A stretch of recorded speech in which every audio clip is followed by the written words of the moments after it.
Hey friends, it's Stephanie here with another trail tips. Today I'm out again mushroom hunting for my friends. I'm really loving the giving aspect of it. I continue to have people who say, I'll pay for those. Those are gold. Don't you know you can sell them? I know all those things, but it's better to give than receive. And so I'm back out here today.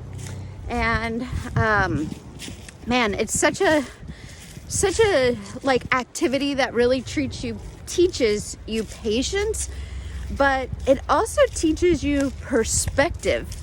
And what do I mean by that? So a couple years ago when we bought this property, when we started mushroom hunting, which is something that I had done as a child with my dad, so I think I love it because it just reminds me of those days. I'll say, like, mushroom hunting with my dad, we hardly ever found anything. Nothing close to what I find on my property, but it was still good, like, use of time with him. And just to get, not use of time, but like to get to spend time with him.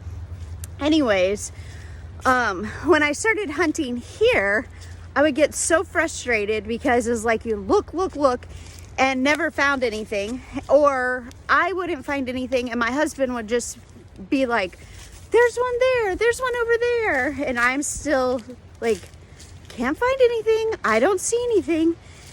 And so one day I just squatted down because standing up was not working for me. I was not seeing anything.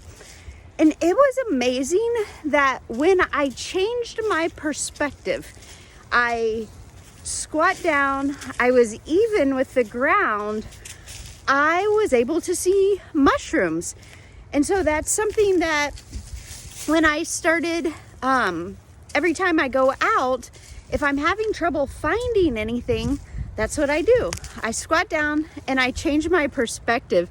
And it's funny because this year I'm finding, like, I've been the first one on multiple times that we've been out that I spot them first, which that's never happened.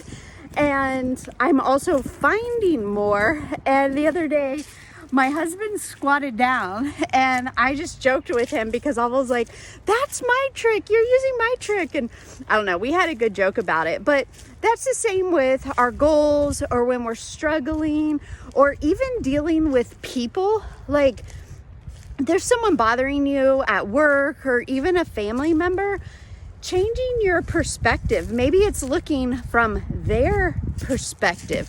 Maybe it's looking as it relates to your goals. You're so focused and zeroed in on, like, the task at hand is going, okay, how can I look at this challenge from a different angle?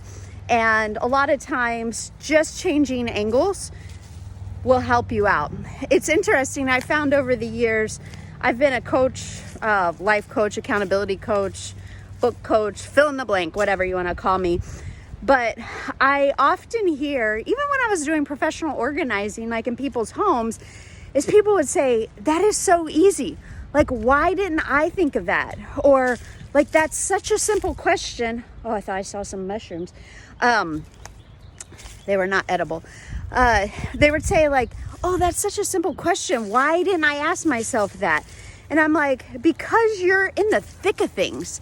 Like, you're right there. You've been looking at that situation, whatever, for maybe a month, 2 months, 2 years, 4 years, whatever it is. And for me, as an outsider, I have a different perspective and I can see things that you haven't been able to see. What's always interesting, I found in coaching, is sometimes it's having that person's outside perspective, just me asking one question that literally can get somebody unstuck or move them in a different direction, change their mindset, change their attitude. So that's what I got for you today on the trail is if you're stuck in life, in a relationship with a goal, sometimes it just takes squatting down and changing your perspective. Have a great day.